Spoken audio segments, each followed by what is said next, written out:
হাত ধরে 2024-এর জুলাই রচিত হয়েছে, ঠিক কিনা? সুতরাং বাংলাদেশের ইতিহাস থেকে মাদ্রাসা ছাত্রদের অবদান কখনো মুছে ফেলা যাবে না। তারা রক্ত দিয়ে দেশের ইতিহাস লিখে বারবার লিখতে তারা প্রস্তুত আছে, ঠিক কিনা? তাদের অবদান আমরা ছোট্ট ডকুমেন্টারিতে কখনোই বোঝাতে পারব। তারপর ছোট্ট করে একটা হৃদয় ছোঁয়া ছোট্ট নাটিকা ডকুমেন্টারি যাই করি আমরা এবারে উপভোগ করব। এবারে আমরা শহীদদেরকে স্মরণ করব, তারপরে ইনশাআল্লাহ গণরূপের পরিবেশন শুরু।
যে শিক্ষা ব্যবস্থা বাংলাদেশের, এটা আমরা সবাই জানি যে এটা খুবই ডিপলি ডিভাইডেড একটা শিক্ষা ব্যবস্থা। নর্মাল যে শিক্ষা ব্যবস্থাটা বাংলা মিডিয়ামে বড় একটা অংশ পড়াশোনা করতেছে, পাশাপাশি আরবি মিডিয়াম আছে।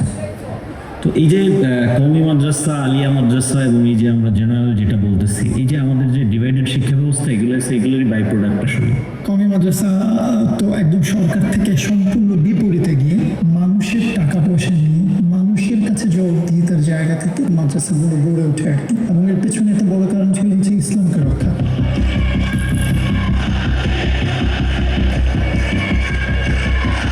প্রত্যেকের ব্যক্তি স্বাধীনতা আছে, তবে সে যে কোনো নাস্তিকতা চর্চা করতে পারে। ইসলাম বিদ্বেষী নাস্তিক যারা আছে, যারা ইসলামের নাস্তিকতার নাম নিয়ে ইসলামকে কী করে অবমাননা করে, ইসলামের যে পরিচিতিগুলো আছে, আইকনিক যে জিনিসগুলো আছে, বিভিন্ন সময় কটূক্তি করে, এগুলো বিরোধিতা করি। যুদ্ধাপরাধের বিচারের দাবিতে বিভিন্ন ব্লগাররা লেখালেখি শুরু করলো। লিখতে গিয়ে দেখা গেল যুদ্ধাপরাধের পাশাপাশি আল্লাহ এবং তার রসুল সাল্লাল্লাহু আলাইহি ওয়াসাল্লামকে অবমাননা করে অনেক ব্লগে লেখালেখি হচ্ছে।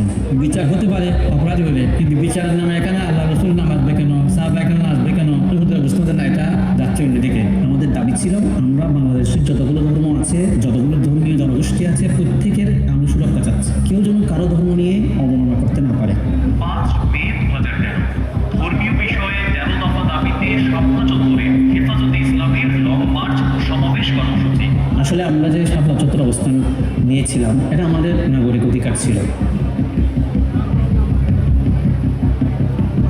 গণতান্ত্রিক দেশে আন্দোলন অধিকার তো সবার আছে এবং সব কিছু নিয়ে তারা আন্দোলন করতে পারবে যতক্ষণ না অন্যের ক্ষতি হয়।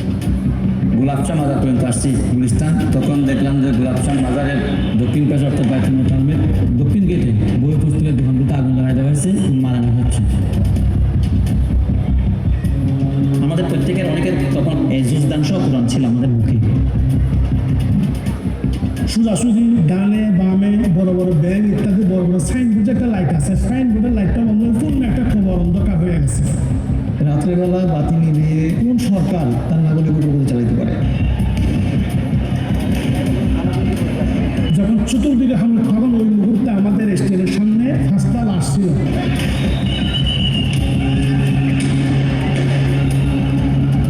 রক্তগুলো টপ টপ টপ শরীর দেখে অনেকে ওই রক্তগুলো নিয়ে শহীদের রক্তে শরীর গায়ে মারতেছে, সাদা টিপা মারছে।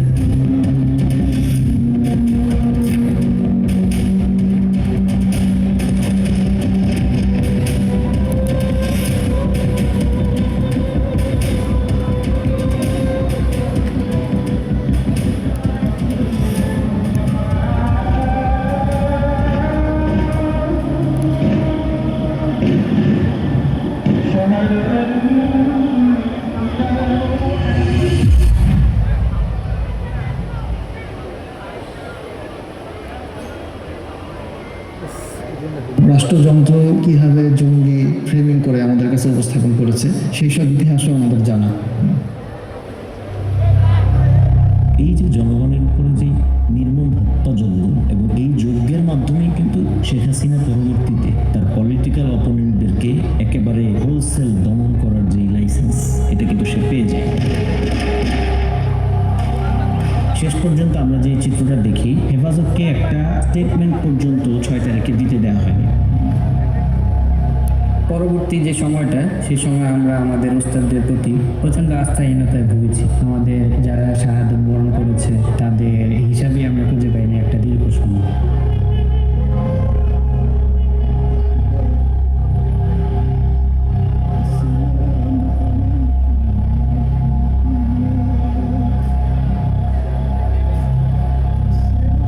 আমরা যখন ঢাকায় ছিলাম তখন আমাদের মাঝে একটা খবর রটিয়ে গিয়েছিল যে আল্লামা আহমদ শফী সাহেবকে গ্রেফতার করা হয়েছে। আমরা তো সাবলায় ছিলাম সেদিন, আমাদের ভাইয়েরা আমাদের আপনজনেরা ফোন করতেছে বারবার, আমরা কি করবো? তখন আমরা বলছি তোমরা শান্তিপূর্ণ অবস্থান করো, হুজুর ইনশাল্লাহ পৌঁছে যাবে, এগুলো আমাদেরকে বলতেছি। সারা দেশে যখন এই খবরটা রটিয়ে যায় যে আল্লামা আহমদ শফী সাহেবকে গ্রেফতার করা হয়েছে, ঠিক তখনই মাদারীনগর মাদ্রাসার দিকে সেখানে প্রায় 12টা লাশ পড়ে। হাটহাজারীতে 6টা লাশ পড়ে। একজন হচ্ছে আলামিন, একজন হচ্ছে শহীদ জসিমউদ্দিন, একজন হচ্ছে জাহেদ, আর হচ্ছে হাফেজ শাহাদাত।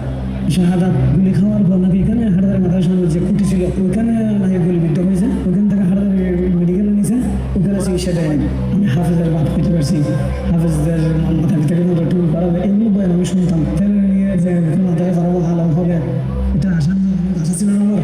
এখনো ফ্যামিলির মধ্যে সবাই আমার আমার আম্মা পর্যন্ত ফোন করে।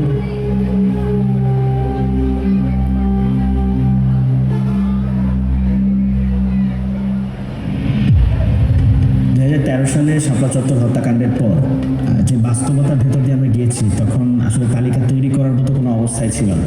আমরা দেখেছি যে যখন অধিকারের পক্ষ থেকে একটি তালিকা প্রকাশ করা হলো, সেই তালিকার উপর ভিত্তি করে অধিকারের আদিলুর রহমান সাহেবের উপর কী পরিমাণ টর্চার হয়েছিল, সেই জায়গা থেকে আসলে তালিকা তৈরির বিষয়টা বাস্তবতা বিবর্জিত ছিল, সেটা সম্ভব ছিল না। হাসিনা তখন বুঝতে পেরেছিল যে কওমি মাদ্রাসার ছাত্রদের এই আন্দোলন 2013 সালের স্বতঃস্ফূর্ত এই আন্দোলন মুসলমানদেরকে আপামর জনতাকেও তারা ইনভলভ করতে পেরেছিল। সেটা শুধুমাত্র রাজনৈতিক কারণে হয় নাই, তো এর পেছনে একটা সামাজিক প্রেক্ষাপট ছিল। সেই সামাজিক জায়গা থেকে এমন একটা টুল ব্যবহার করতে হবে যেটাকে আসলে কওমি মাদ্রাসার ছাত্রদের, শিক্ষার্থীদের স্বার্থ সংশ্লিষ্ট বিষয়ের সাথে যায়। আমাদেরকে সরকার যদিও একটি কমি শিক্ষার্থীর একটা সমমান মর্যাদার একটি সার্টিফিকেট দিয়েছে, কিন্তু সেটাও কোনো কাজের না। এমনকি ধর্ম মন্ত্রণালয়ে গিয়ে দেখবেন যে ওখানে লেখা আছে এখানে দাওরা হাদিস মাস্টার্সের কোনো সপ্তাহিত করা হয় না। এই যে মাস্টার্সের মানুষই দিল, এই মাস্টার্সের মান দিয়ে গভর্নমেন্ট নিশ্চয়ই জানে যে সেটা দিয়ে কিছু করতে পারবে না, সেটা দিয়ে না কোথাও সরকারি চাকরিতে অ্যাপ্লাই করতে পারবে, বিসিএস টিসিএস দেওয়া এগুলো তো বহুত দূর কি ব্যাপার। আমাদের তো সনদি রাষ্ট্রের কোনো কাজে আমরা সরাসরি কন্ট্রিবিউট করার কোনো সুযোগ আমাদের কখনো ছিল না। পবিত্র কোরআনের 26টি আয়াত বাতিল চেয়ে ভারতের উচ্চ আদালতে একটি রিট করা হয়েছে। রিটটি করেছেন উত্তরপ্রদেশ রাজ্য শিয়া ওয়াকফ বোর্ডের সাবেক চেয়ারম্যান ওয়াসিম রিজভী। ভারতের হাইকোর্টে একটা পিটিশন দায়ের করেছিল। সারা পৃথিবীতে তাদের এই সিদ্ধান্তের বিরুদ্ধে ব্যাপক উত্তাল আন্দোলন হয়েছিল।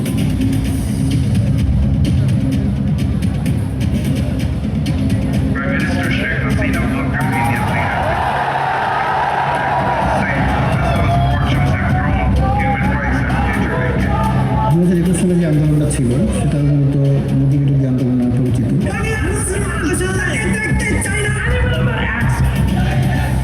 তিনি এমন একজন মানুষ যার হাতে মুসলমানদের রক্ত লেগে আছে। এর একমাত্র আন্দোলন ছিল নরেন্দ্র মোদী বাংলাদেশে আসতে পারবে না, কারণ সে একজন মুসলমান হত্যাকারী। তিনি তো আগাগোড়া একজন সাম্প্রদায়িক মানুষ, আর 71-এর চেতনা হলো অসাম্প্রদায়িক। যেদিন আন্দোলনটা শুরু হয়েছিল সেদিন কিন্তু হেফাজতে ইসলামের কোনো কর্মসূচি ছিল না। পূর্বে ঘোষিত কোনো কর্মসূচি ছাড়াই মানুষের ভিতরে যে পুঞ্জীভূত ক্ষোভ ছিল, সেই জায়গা থেকেই বাইতুল মুকাররমে মুসল্লিরা নেমে আসে। প্রথমত বাইতুল মুকাররমে শান্তিপূর্ণ প্রতিবাদ করা হয়েছিল, সেখানে লাঠিচার্জ করা হলো ছাত্রলীগের কর্মীরা, লাঠিচার্জ করা হলো মসজিদের ভিতরে।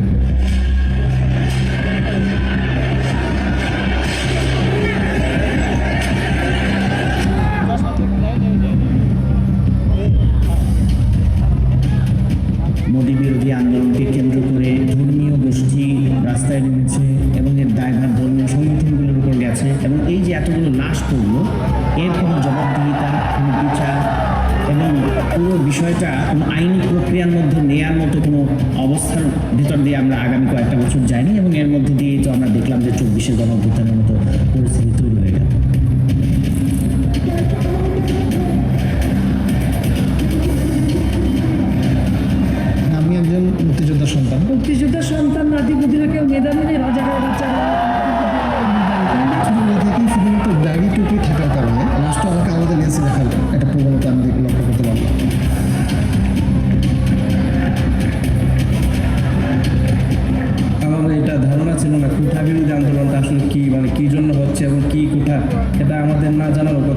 আমাদের কওমি মাদ্রাসার ছাত্র আমাদের এই কোটা সম্পর্কে আমাদের সাথে তেমন সংযুক্ত নয়। 24-এর গণঅভ্যুত্থানে মাদ্রাসা শিক্ষার্থীদের অংশগ্রহণটা বড় পরিসরে শুরু হয়েছিল গত জুলাই থেকে।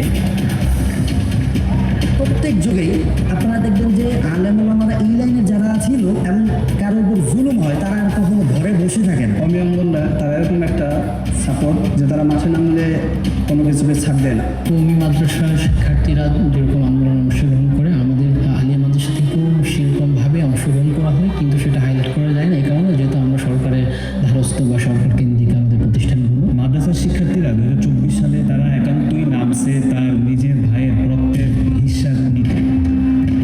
আবু সাইদ মৃত্যু হলো 16 তারিখে, এরপরে শহীদ আমিন, এরপর ওয়াসিম। মানুষকে অবিচারে টার্গেট কিলিং করতেছে, মাথায় গুলি করতেছে।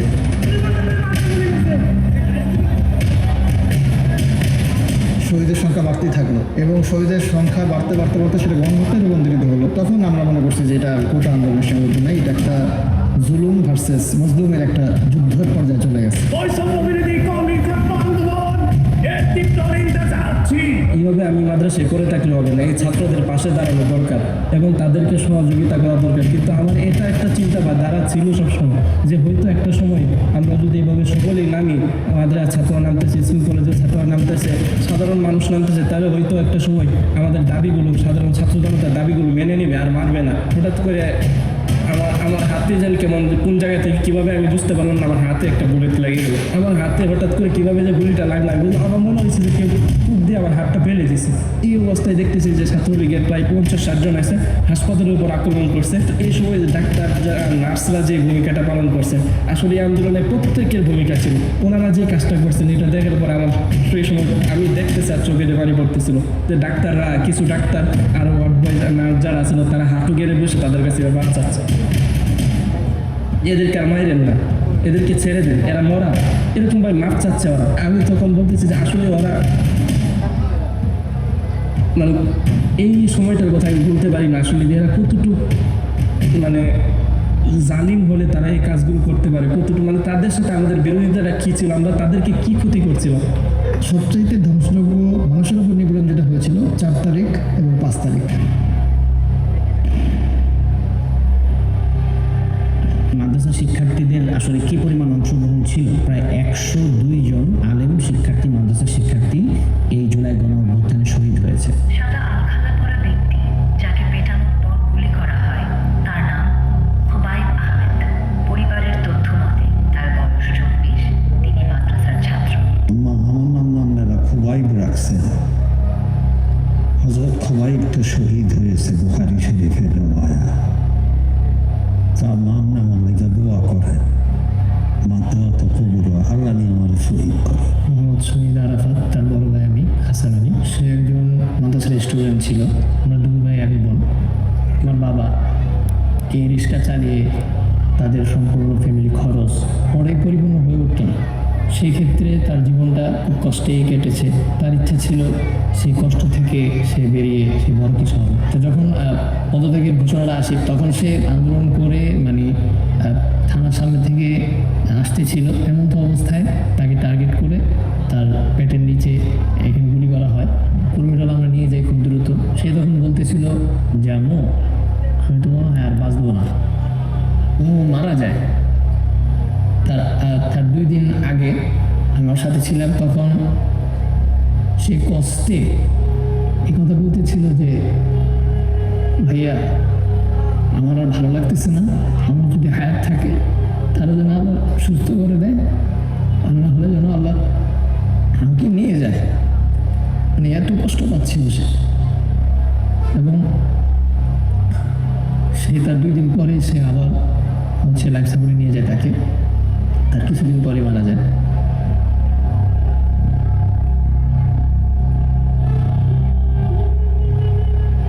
যাত্রাবাড়ি এই 24-এর গণঅভ্যুত্থানের সবচাইতে একটা লাইট হাউস। আমরা যখন যাত্রাবাড়ি মোচরের দিকে মিছিলটা নিয়ে আসি, তো ওখানেও হচ্ছে ওরা গোলবদ্ধ হয়ে চেয়ার টেবিল ইত্যাদি নিয়ে এবং লাঠি সোটা নিয়ে দেশি অস্ত্র সহ তারা ওখানে আমাদের মিছিলটাকে প্রতিহত করে। আমার যে চাবাড়ে দিয়ে কূপ দিছিল, এই কূপটার দাগটা যখন আমার বাবা হচ্ছে 8 তারিখে আমাকে গোসল করে নিয়ে যায়, যাওয়ার পরে যখন গেঞ্জি খুলছিল, গেঞ্জি খোলার পরে যখন পিঠে মাইটগুলো দেখে আবার ভাবতো গোসল করাবে কি, তখন আমাকে জড়াই ধরে গোসল করার জন্য কান্না করতেছে যে বাবা তুই কেন গেছিলি। পরে 5 তারিখেও সকাল 10টা-11টার মধ্যে মাদ্রাসায় ছিলাম। ওই দিন আমাদের একটা প্রোগ্রাম ছিল 11:30 বাজে। ওই সময়ে খবর আসলো যে কাজলায় প্রচুর গোলাগুলি হচ্ছে।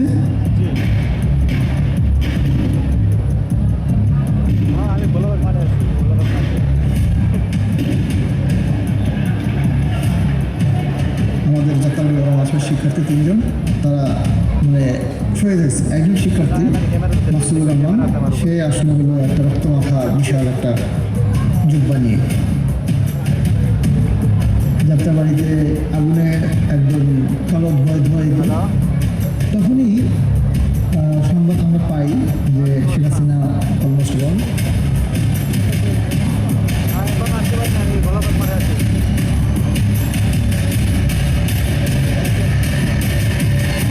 এরপরে যখন আমরা সাদাবাদে পৌঁছলাম তখন আমার খবর আসলো যে আবার ফায়ার হচ্ছে। ওই সময় শেখ হাসিনা পদত্যাগ করেছিল শুনেছিলাম, তখন পুলিশরা অতর্কিত আমাদের উপর হামলা করছে, তখন প্রায় করছে ভিতর থেকে গুলি করার পর ওনারা ভিত থেকে বেরিয়ে এসছে। তখন আমরা ছিলাম থানার একবারে সামনে। ওই সময় যারা একটু পিছনে ছিল ওনারা সব যেতে পারছে, আমরা সব যেতে পারিনি। তখন আমাদের উপর এরকমভাবে গুলি করছে যা বলার মতো না। আমার চোখের সামনে যেই লাশগুলো দেখছি ওই সময় মৃত্যুর একটা প্রস্তুতি নিয়ে নিয়েছিলাম, হয়তো মৃত্যু হবে নয়তো বাঁচব।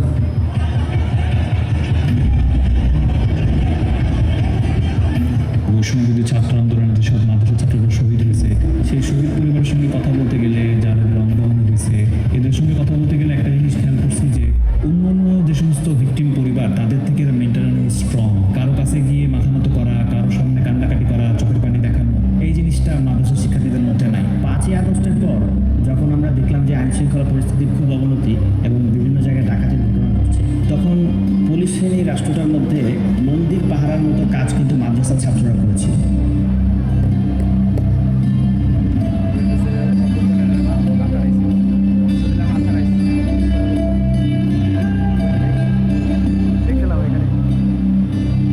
এবং ট্রাফিক কন্ট্রোলিং থেকে নিয়ে শুরু করে পরবর্তীতে বন্যার যে বিপর্যয় তৈরি হলো বাংলাদেশে, সেই বিপর্যয়ের পরে সাধারণ জনগণ, আপামর জনতা, সর্বস্তরের জনগণ যেভাবে এই বন্যা পরিস্থিতিকে মোকাবেলায় একসাথে কাজ করবে, মাদ্রাসা শিক্ষার্থীরা তাদের জায়গা থেকে সর্বাত্মকভাবে এই কার্যক্রমে অংশগ্রহণ করেছে।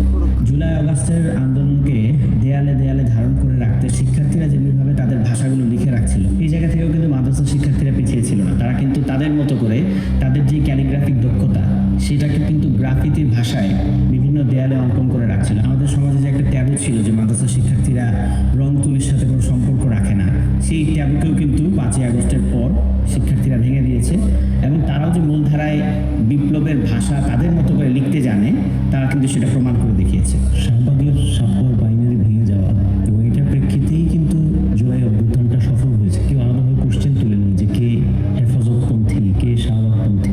যে কোনো পরিস্থিতির সমাধানের জন্য যেটা দরকার সেটা হলো পক্ষগুলির ভালো নিয়ত, এখলাস যেটাকে বলে। এই এখলাসের যদি না থাকে তাহলে আপনি আসলে দ্বন্দ্বগুলি মীমাংসা করতে পারবেন না। এত বড় একটা জনগোষ্ঠীকে বাইরে রেখে, আদার করে, বিচ্ছিন্ন করে আপনি একটা সমৃদ্ধ দেশটা তৈরি করতে পারবেন না।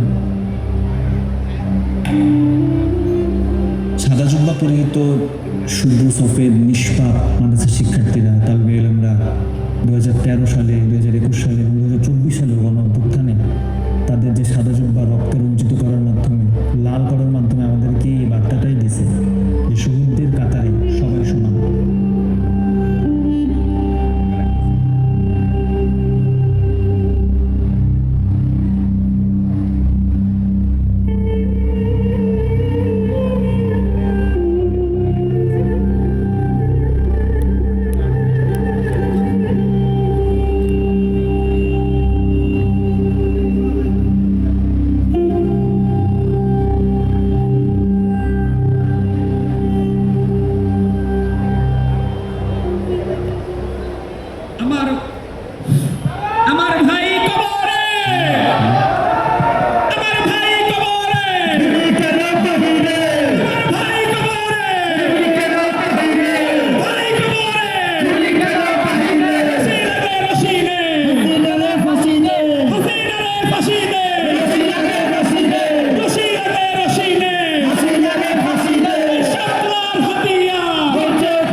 যারা শহীদের রক্ত ভুলে শুধু নির্বাচনের অঙ্ক কষে, তাদের আমরা স্মরণ করে দিতে চাই 16 বছরের বোবা থাকার কথা। যারা পঙ্গু